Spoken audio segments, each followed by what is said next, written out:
Hi, this is Ike from Groovy Entertainment. Today we got another record to play for you. Today record The Prince and the Dragon for 1978. So let's get started. The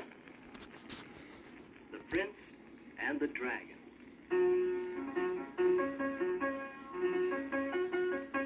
Once upon a time, there lived an emperor who had 3 sons, all of whom were fine young men and fond of hunting. Scarcely a day passed without one or the other of them going out searching for game. Hey, there's that little fox there. Let's get him, come on. After him. Yeah. Another. Look, dodging through those trees. Okay, Quickly now. Come on. One morning, the eldest of the 3 princes mounted his horse and headed for a neighboring forest, where wild creatures of all kinds were to be found. He had not long left the palace when a rabbit jumped out of a thick bush and dashed across the road in front. The eldest brother gave chase at once. After that little blighter. Come on, get moving, horsey. Come on, gee up. He pursued the rabbit over hill and dale until at last the small creature took refuge in a mill which stood by the side of a stream. The prince dismounted and entered the mill, but stopped in terror just inside the door. Instead of a rabbit, there stood before him a dragon, breathing fire, flame, and smoke. At this terrible sight, the prince turned to flee, but a fiery tongue whipped round his waist like a whip and drew him into the dragon's wide-open jaws, and he was seen no more. A week passed, and when the prince never returned, the people of the town began to grow uncomfortable. At last, the middle brother told his father that he would go out to hunt. "Sire, I must go. I miss the forest and the creatures, and most of all, my brother. Perhaps I will find some sign of him." "As you wish, son, but take care, for we do not know the fate that befell your brother. Do take care." "Yes, father, I will do nothing foolhardy, and I will use my eyes and ears wherever I go." But hardly had the palace gates shut behind this middle brother than the rabbit jumped out of the bushes as before and led him at a gallop up the hill and down into the valley until he reached the mill. Into this mill, the rabbit bounded, the middle brother close behind. Then, all at once, he found himself facing the same dragon, breathing fire and flame and smoke. And in an instant, his fate was as his brother's. The dragon swallowed only once, but that was enough. Then he patted his stomach and sat back, balanced on his tail. The scaly green lids of his eyes grew heavy, and soon he was asleep.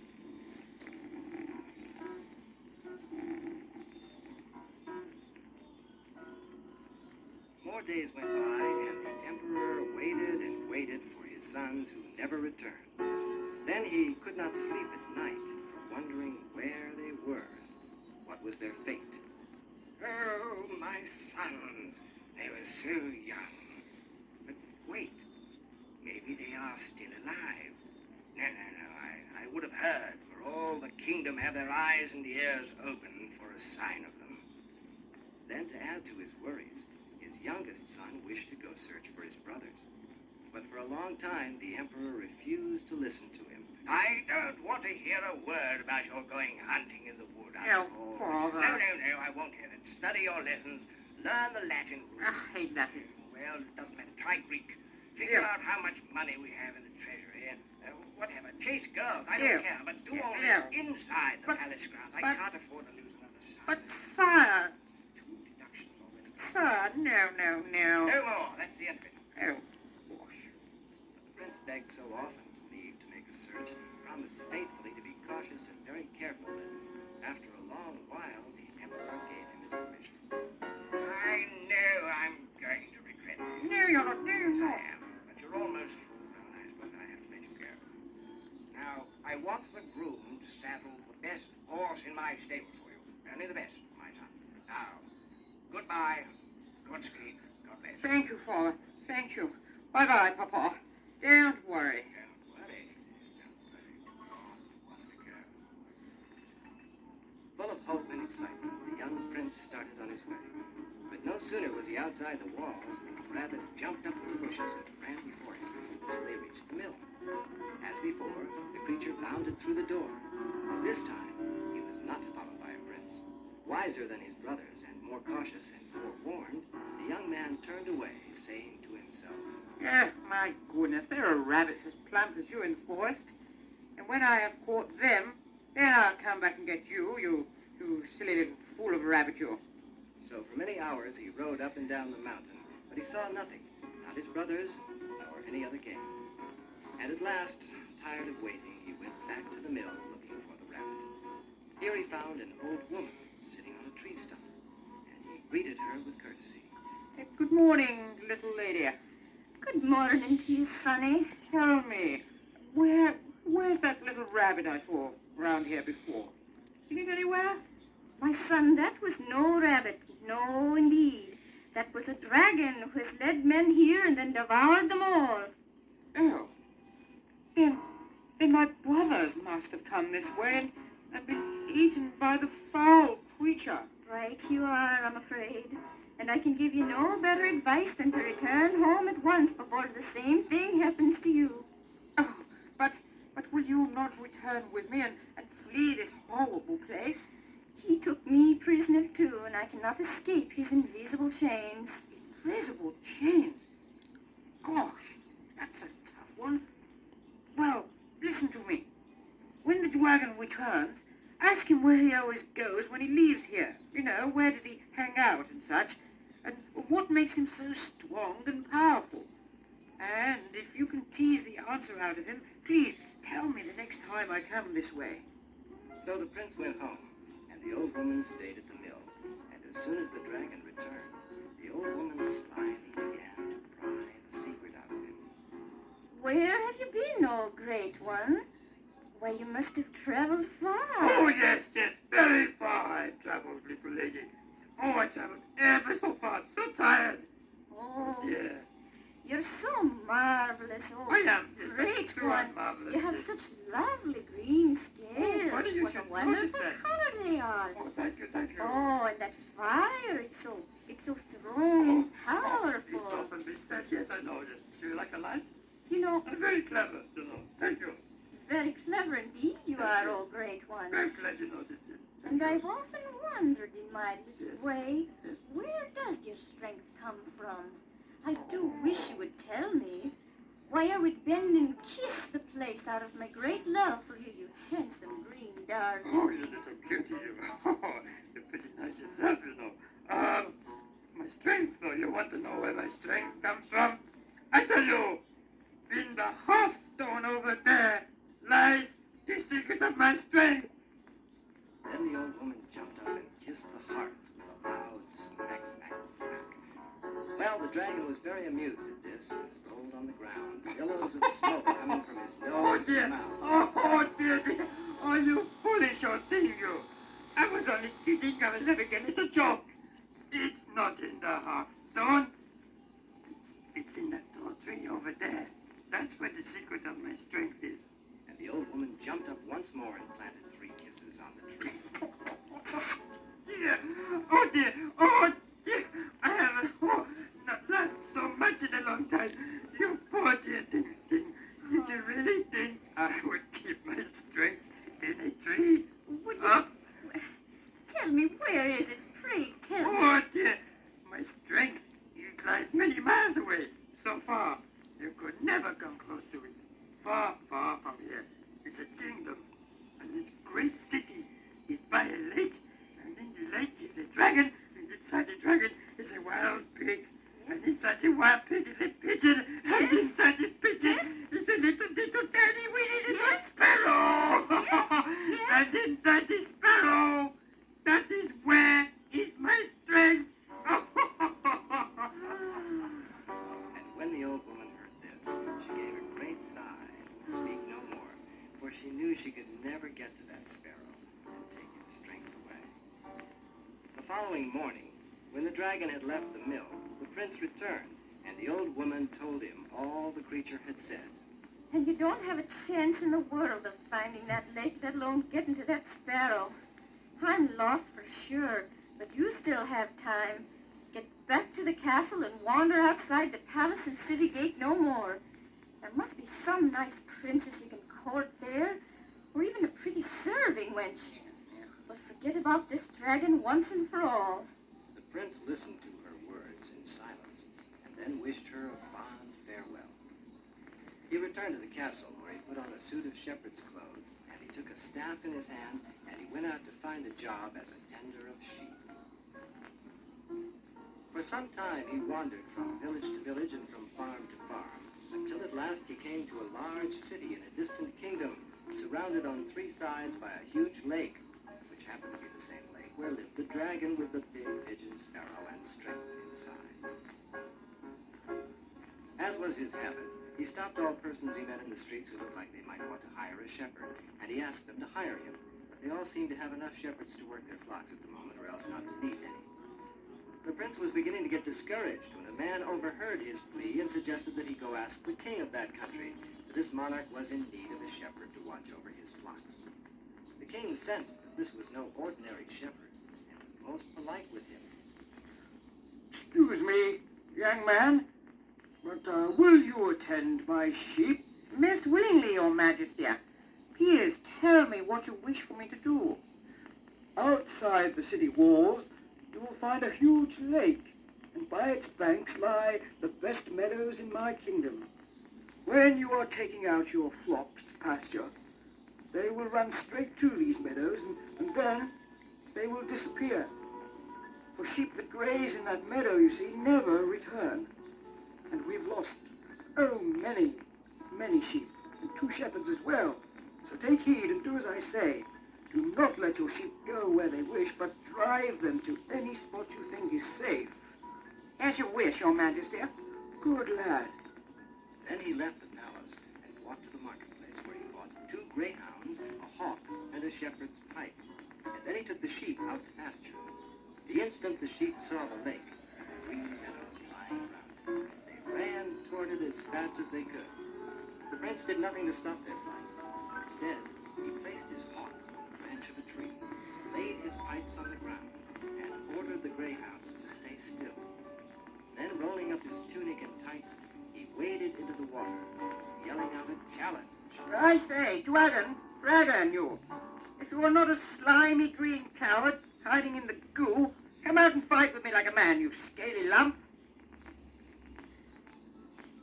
I'm coming out, O Prince. Yes, I am. And then it shall go the worse for you. Here I am, Prince. Do you like what you see? Here, Barbara. The young man did not at all like the looks of this dragon, for he was huge and horrible, and a most unpleasant shade of green, the color of mold on a soggy piece of bread. The prince and the dragon moved forward at the same time, and soon they were wrestling hard, clasping each other tight around the body, kicking, slugging, and even scratching.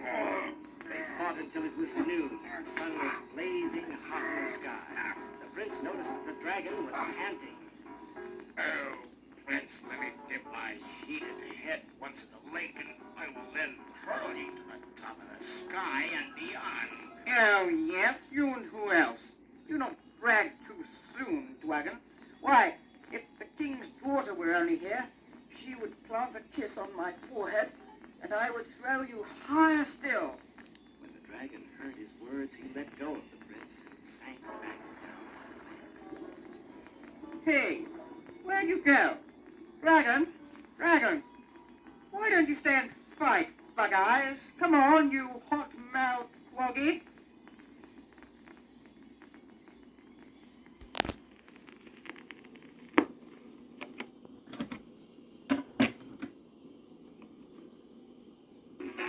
But the dragon stayed below, and the prince went to gather his flock. Playing his pipes, he paraded them through the city. When he passed through the gates, all the people came out of their houses and stores to stare at him in wonder. Never before had any sheep or shepherds returned from the lake. Meanwhile, 2 horse soldiers had ridden back to the king and told him all that they'd seen and heard. The king listened to their tale, then asked them to repeat it again. He thought for a moment, then called his daughter and told her the story. So you see, dear daughter, he really is a very strong fellow. And all he needs is just a little extra nudge, you know. You know what I mean? So tomorrow, be a darling, go with him and go to the lake, and when he's in the heat of battle with that slimy so-and-so, in you'll wade and kiss him on the forehead as he wishes. Oh, Daddy, are you really going to send me, your only child, and apple of your eye, to that dreadful place from which I most likely should never return? Certainly. Oh, think on it, dear Father, and condemn me not. Do you really trust the stranger with my life? Oh, fear nothing, little darling. All will be as I say. Many shepherds have gone out to that lake, and none have ever returned. But this one has fought all day with the dragon, and returned without a wound on his body. He just exhausted his luck. No, I'm sure that tomorrow he'll kill the dragon altogether and deliver this country from the monster who has slain so many of our good young men. That is, I think he can do it with a little help from his friends, and that's where you come in. That's where I'd rather go out. You know, tomorrow would be a wonderful day for me to visit old Aunt Marie up in the North Country. She's out. I could set out at dawn with a few of my ladies and a she's soldier going or on a two, holiday. and I could be... Oh, don't just listen to me, daughter. Do I have to command you? No, Father. I will go with the shepherd to the lake. Good. Better take a good look at me so you can remember me well. Here, see, I'm wiping the tears from my eyes so you can remember me smiling. The next morning, just at dawn, the princess stood by the shepherd prince's side, ready to go to the lake. The shepherd was all filled with joy, but the princess only wept and prayed. Oh, beautiful princess. Dry your eyes, I implore you. If you do just as I describe, exactly when I ask you, and when time comes, come forward and kiss my little forehead, why then, you have nothing to fear, nothing at all. By then I may be nothing at all. Why can't everyone leave that nasty old dragon alone? We could throw it an occasional sheep or a duck or a hen and post a guard so no one goes near it. No. And it's best that men not live in fear. We will finish him now, once and for all, and be free. Oh, I wished I lived in a time where there were no dragons and no fools that wished to fight them. No dragons? What a strange thought. If there were no dragons, well, there'd still be some other misery, and there'd still be fools like me to fight it. Well, look, here we are. The instant the sheep saw the lake, they scattered all over the meadows, and the prince placed his hawk on the tree and his pipes on the ground, while he ordered his greyhounds to lie still beside them. Then he rolled up his tights and his tunic and waded into the lake with another challenge. I'm here. Boy, dragon, come on out, you greasy old coward, you. Tell him, give it to him. Don't let him know you're here. Dragon, let's see your ugly hide. Come on, you scaly teeth thing, you. I wish to feel your horrid breath once more upon my cheek before I turn you into mincemeat, unfit for even the buzzards to eat. I'm coming after you, oh shepherd prince, and it will be most horrible for you. Usually, I just swallow my enemies with one dose, but I think I'll take my time with you. Then the prince and the dragon came to meet one another, to grasp each other tight and kick and slug and scratch. In this manner they fought until noon. The sun was at its fiercest and most high. Oh, Prince, let me dump my overheated head in the lake for just an instant, and I will hurl you to the top of the sky and beyond. Oh, that's a laugh or two. Do not brag too soon, for if the king's daughter were only here, she would kiss my forehead, and I would toss you higher still. He had scarcely spoken when the princess, who had been listening, ran up and kissed him on the forehead. I did it. I kissed him. It was rather nice. Then the prince threw the dragon straight up into the clouds, and when he touched down again, he broke into 1,000 ugly pieces. Out of the pieces there rushed a wild pig, which galloped away, but the prince called his greyhounds to chase him. He caught the pig and tore it to pieces. Out of these pieces there jumped a rabbit. In a moment the greyhounds were after it, and they caught it and killed it, and out of the rabbit there came a pigeon. Quickly the prince let loose his hawk, which soared high into the air, then dived down upon the bird and brought it to its master. The prince cut open the body and found the sparrow inside, as the old woman had said. He shook with excitement and looked triumphantly at the princess. Are you going to tell me what this is all about? I mean, I came here with you to conquer a dragon, and now look what's happened. This is very weird. Like something in a fairy tale. One moment, beautiful princess, and you shall see. Now, Sparrow, if you value your life, tell me where I can find my brothers. Do not hurt me. Do not hurt me. I'm such a little bird. I'll tell you what you wish. I'll tell you with all my heart. Listen. Behind your father's castle stands a mill, and in the mill there are 3 slender twigs. All you have to do is cut off these twigs and strike the roots with them. Wham, wham, wham. And the iron door of the cellar will open immediately. In the cellar you will find so many people you wouldn't believe. And among them are your beloved brothers. Now let me go. So the prince let the sparrow go, and it went up into a tree and jeered at them. And other silly insults, but they paid it no attention. Twilight had fallen, and they were eager to return with their greyhounds, their hawk and sheep before them, while they walked hand in hand, and the prince explained about the dragon. Now let me get this straight. You came here to capture the strength of your hometown dragon, which he had left with his brother dragon here in our lake. Yeah, that's correct. Then what do you think happened to your dragon back home when you slew this dragon here? Oh, he knew right away that his brother dragon was dead. Dragons know that kind of thing, you know. So I imagine that he just sort of withered and died right there on the spot. Hope so, anyway. So I don't have to go back and fight him. Thank heavens. Of course, if you know where there are any other dragons, I'd be only too happy to go and fight them for you. No, I don't know. I don't think there are any more. Oh, well, in that case, I guess I should just settle down and get married and a house in the country, have a farm or something. Princess, I don't know how to put this, but will you have me? I'm not sure. Yes, if my father gives permission. Oh, goody dumplings. Well, unknown to the prince and the princess, the king had stolen out on horseback and hidden himself high on the hill, where he could see everything that happened. When it was all over and the power of the dragon was broken forever, he galloped back to the castle and was ready to receive the prince as a future son-in-law. The wedding was a splendid affair, and for a whole week the town rejoiced and danced and ate a tremendous amount of food. The tables were spread in the hall of the castle for all who chose to come and eat. They would have celebrated for 2 weeks, but the prince was anxious to set off to free his brothers and the other people still imprisoned in the cellar. So the first thing he did when he reached his native country was to hurry up to the mill, where he found the 3 twigs, as the sparrow told him. With these twigs, he struck the roots of the tree 3 times, and the iron door popped open, and a countless number of people streamed out.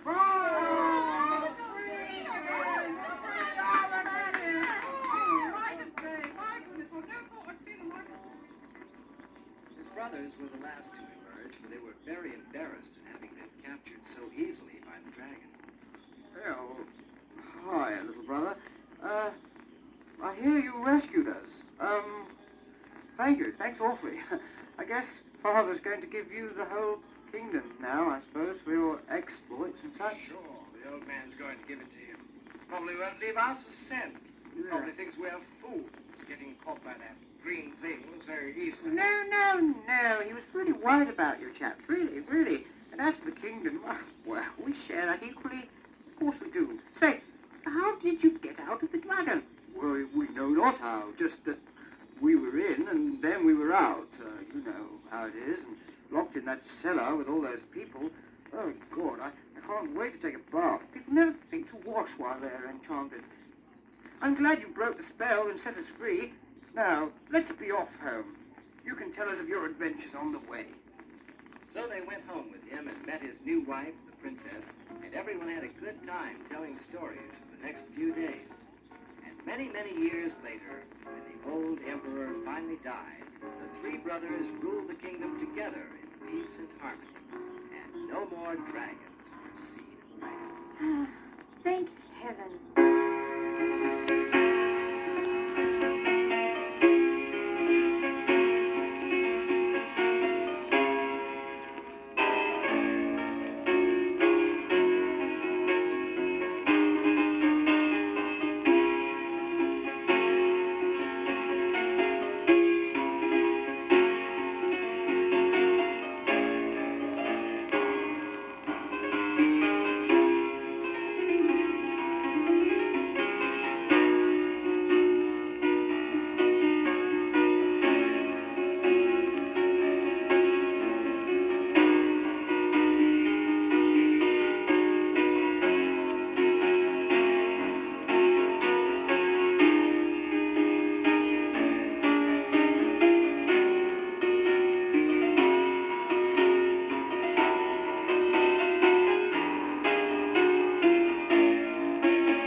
Okay, so that was The Prince and the Dragon for 1978. So if you like, subscribe, share, and comment, and have a groovy day with another video coming out real soon.